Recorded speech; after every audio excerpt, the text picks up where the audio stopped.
Hi Sagittarius! Welcome po sa ating channel. At ito ang yung daily Gabay Tarot reading for March 28, 2025. Please be reminded kung naka-resonate kayo, comment down. Kung hindi kayo naka-resonate, ibigay niyo po sa iba kasi channel reading po ito. This is for you Sagittarius ngayong March 28, 2025.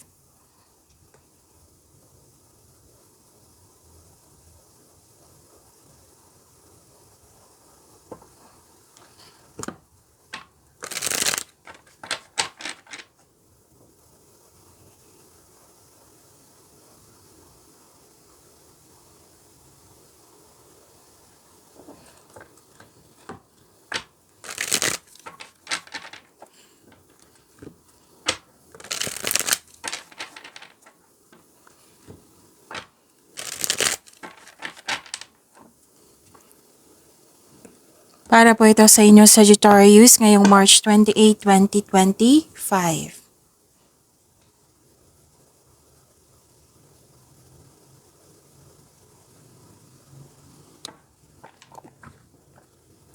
Okay, maraming salamat po sa inyong patuloy na suporta at maraming salamat din po sa mga hindi nag-skip ng ads. Gamitin ang reading na ito bilang gabay lamang. Sa mga hindi pa nag-subscribe, subscribe na po kayo at click bell notification para malaman nyo na may bago tayong video. Para sa mga gustong magpa-reading po, may lumabas dyan sa screen nyo ngayon. Panoorin nyo po at sundin ng instruction.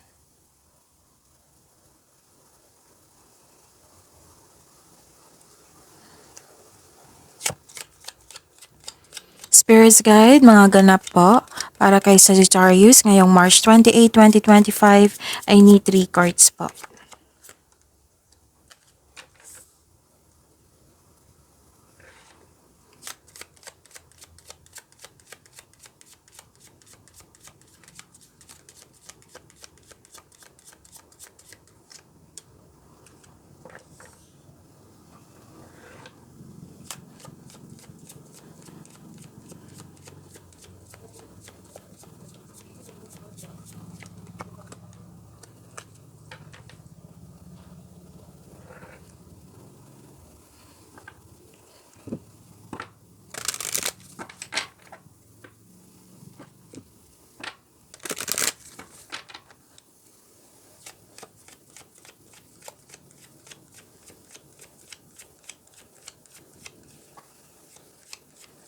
Spirits Guide, mga mensahe po para kay Sagittarius ngayong March 28, 2025. I need 2 cards po.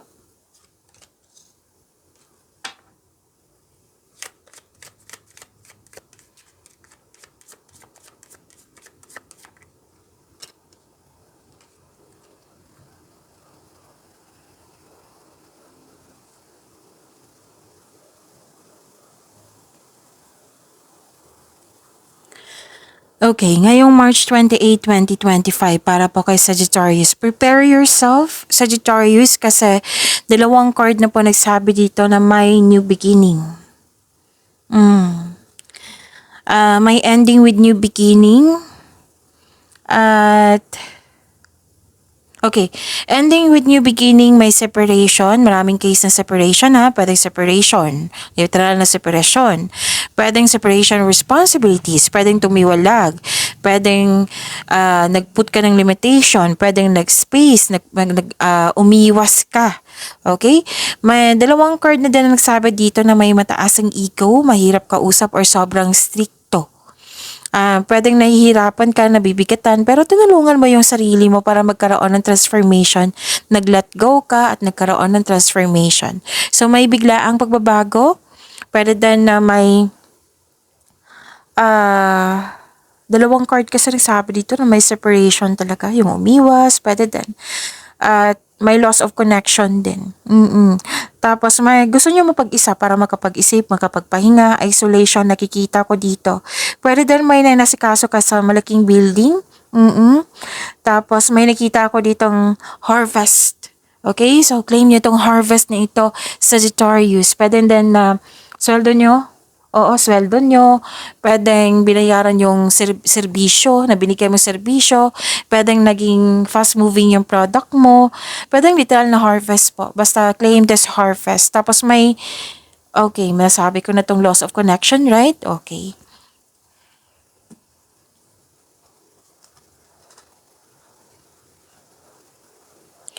Mensahe po, you will soon enter into a beneficial partnership. Luck and longevity bless this union. So, may partnership, whether career and money to or sa love life nyo. Smile. You will soon experience a wonderful journey of inner discovery. Wow.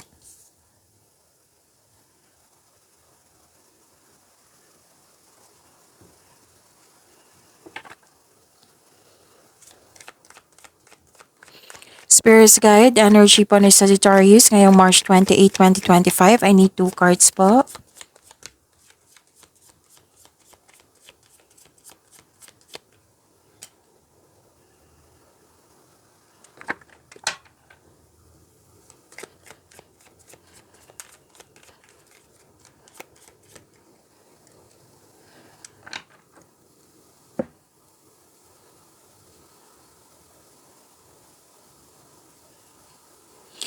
Kung may narinig kayo or may nakita kayong repeating message, meaning to say, pinupush ng cards nyo yan kasi ang ilan sa inyo hindi pa binigyan ng atensyon. Like for example, nanood kayo ng March 27 at ngayon March 28. Tapos may napansin kayo na ulit. O, yan yung pinupush ng cards nyo na kailangan yung bigyan ng atensyon. Na kung maari po, bigyan nyo ng solusyon at aksyon. Remember, Sagittarius, at the end of the day, alam mo na ikaw lang taong may kakayahan at responsable na gumawa ng sarili mong katotohanan at kinabukasan. So ano yung energy ni Sagittarius?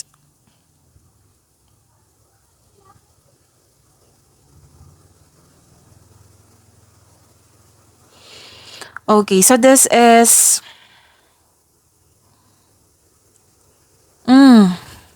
nag-clarify siya agad. 1, 2, 3, 4. So, ending with new beginning ang nagsabi dito. Kaya nga, sinabi ko kanina, di ba, bago nag-start yung reading na prepare yourself. Kasi may pagbabago po dito.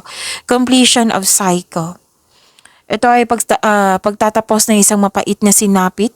Nagaganap ang pagbabago kung ikaw ay mismo ay tanggap ang pagtatapos na ito. So ang pagsuko na ito ay lumilikha ng pakiramdam ng kapayapaan at pasasalamat. Tapos na. Kung nahihirapan ka, tapos na. Kasi kitang-kita ko pa lang dito sa Oracle cards nyo na tinulungan mo yung sarili mo para mag-let go at nagkaroon ng transformation. Nadapa ka, bumangon ka. So accept and learn the past situation. Kasi may nakita ko dito na mataas din yung intuition mo, mas sumawak yung ambisyon mo sa buhay. May nakita ko ditong illusion na hindi totoo sa inyo, hindi nagsasabi ng totoo or malalaman mo na kung sino yung manloloko or nanloko sa'yo. Kasi nga, malakas ang inyong intuition. So be careful of seeing things that are not there. Babala po sa kaaway na nagtatagong anyo. Malalaman mo ito kasi nga, malakas ang inyong intuition.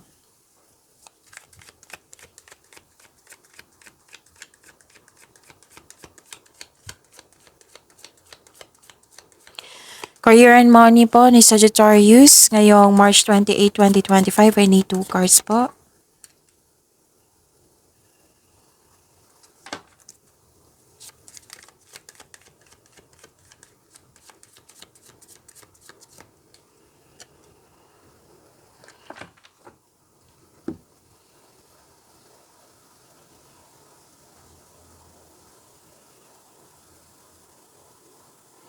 So, may waiting dito, may sacrifice, may hesitation.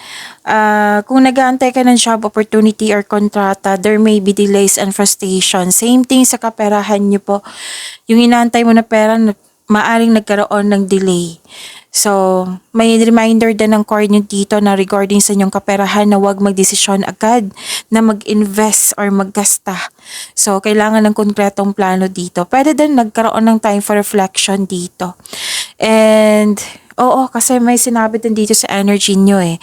Tapos nag-iisip ka dito kasi may offer na kailangan yung balansehin kung tatanggapin mo ba o hindi. And, may parating na pagsasakripisyo or pagsusuko. Pag-isipan nyo na mabuti kung karapat-dapat pa.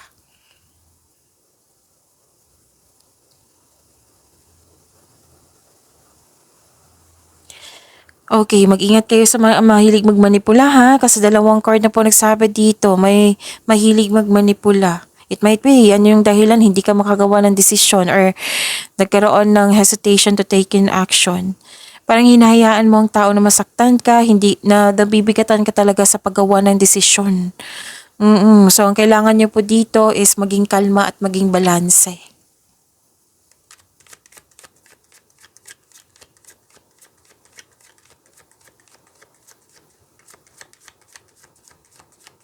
Love life, self-love, partnership, and romance ni Sagittarius ngayong March 28, 2025. I need 2 cards po.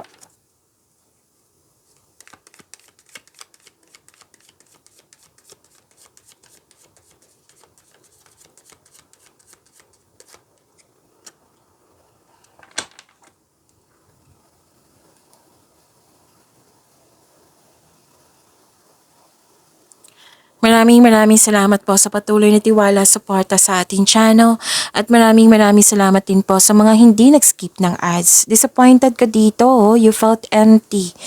Pwedeng may toxic na tao na nagbibigay ng stress sa'yo or naalala nyo to, na nanghinayang ka na bakit ko ba binigyan ng time and effort to? Hindi pala totoo sa akin. O, may nakita kong ganyan.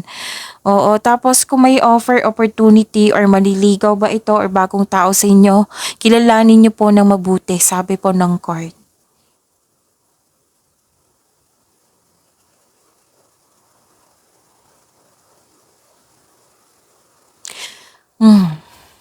Tatlong card na po mismo nagsabi dito na may paninin lang. Or gumagawa kayo ng plano, strat plan po ngayon. Para sa mga marelasyon, isa sa inyo may lihim or nagsisinungaling. So this card tells you na ngayon ang oras upang maging tapat at bukas at makipag-usap ng malinaw sa loob ng inyong relasyon. Para sa mga single, maaring may tao na hindi tapat sa'yo pero patuloy ka pa rin sinusuyo. Ito yung sinasabi ko kanina sa inyo, kung may bagong tao dyan na sinusuyo ka, kilalanin ng mabuti. Kasi, yun nga, may mapanin lang. So mag-ingat. Pagyamanin niyo po yung blessings na binigay sa inyo, Sagittarius. See you tomorrow. Please like, subscribe, and click bell button for notification para updated po kayo sa daily tarot reading natin. Maraming salamat po.